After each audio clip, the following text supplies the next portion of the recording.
I'm going to start with you, Sue. What do you make of this regulation? Well, I think Kellogg's welcomes this regulation, in fact.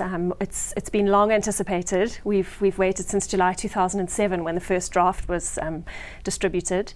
So we're absolutely excited to have it on the table. Yeah. How does it affect everyone, though? Well, hard to sum up in one sentence. I would say there's a lot of labelling changes naturally that need to be made. People may need to change their fortification levels with the change from RDAs to NRVs, which may sound like a foreign term to many, and a lot of probably terms that people need to get their heads around. Yeah. Earlier you were telling me how even if you have to go to a shop and buy a pie, now you have to say everything that all the nutrients in that aspect. Well, the requirement really says that a manufacturer at point of sale should have available both the ingredients list and any allergens that may be present in the product, which is also great. I mean, people now can find out quite simply what they're eating. Yeah. Well, Andy, don't you think most of the food products out there have those labels anyway? Well, they do, but apparently it's not compulsory. In many instances, it's a voluntary admission of contents.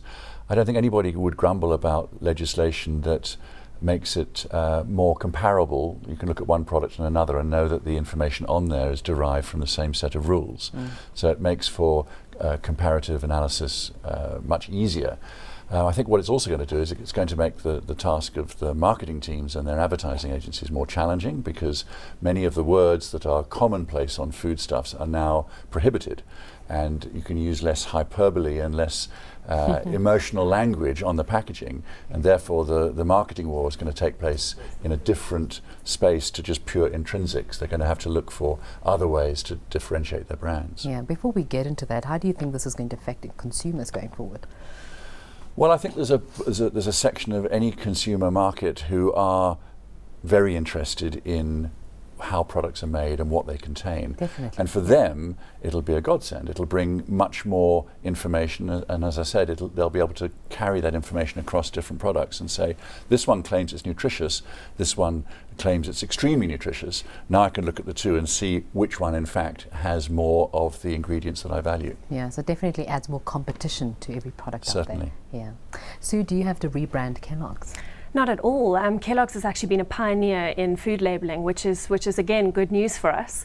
A lot of the regulations that have been promulgated, we are already compliant, such as country of origin labelling, date marking, for example, batch traceability, all of those things that we're already doing. Yeah. So we don't have a hugely challenging task, but those changes that we do need to make are only for the 1st of March 2011, so we've got some time in order to make those happen. Yeah. Who exactly oversees everything that makes sure that all the products does tally with this? Look, I think there's a big question mark as to whether this will be enforced or not, and I think it will be self-regulation if nothing else, right. Insofar as competitors watching what each other are doing.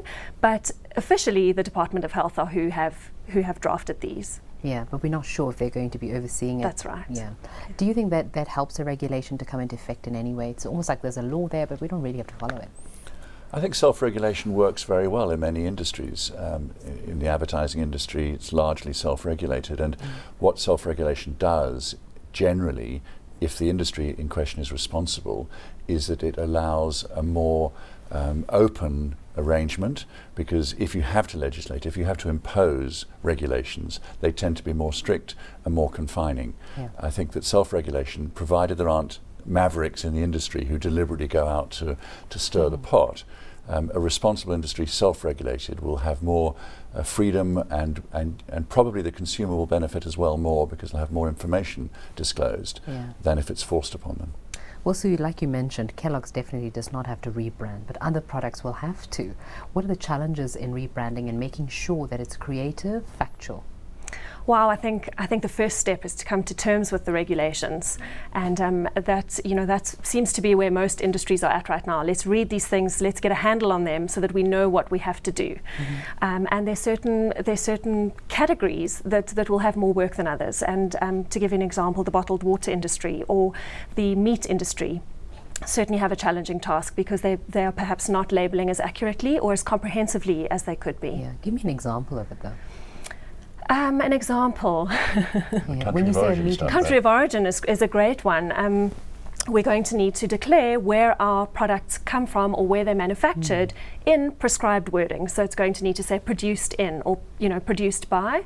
And many companies may have a confidentiality problem with that. Okay. They may not want to disclose that information, but it's for traceability, of course. Which companies do you think will battle the most right now? Well, I think to take Sue's example of country of origin, I think that there are certain countries that rightly or wrongly have reputational perceptions in the marketplace. And if you're, I don't know, bringing in frozen chickens from Uruguay or something, it might be that the consumer, now that they know that, it would alter their brand perception in some way. Right. Obviously, for that section of the market who are particularly loyal to South African produce as well, those companies who have a majority of South African sourced products will clearly benefit as well. Yeah. So are we not moving more towards the American way of doing things, where when the coffee is hot, we still have to say the coffee is hot? Well, I think we're moving towards more a global way of doing things, and I think it's so not diplomatically put. No, it's not US centric. I would say we're following Europe, we're following Australia, we're following Canada, and really just putting ourselves on the map. So I do think it's a good thing. Yeah. When you say food industry will be affected, will pet food also be affected by all this? No, it will only be food intended for human consumption. Yeah. So typically what you'd see in a supermarket shelf. Yeah. Over what period do you see this coming into effect? Well, they're enforceable as of the 1st of March 2011, and I haven't yet to date, and I stand to be corrected, but I haven't seen anything on shelf with these changes having been made. So I think it's still phasing itself in.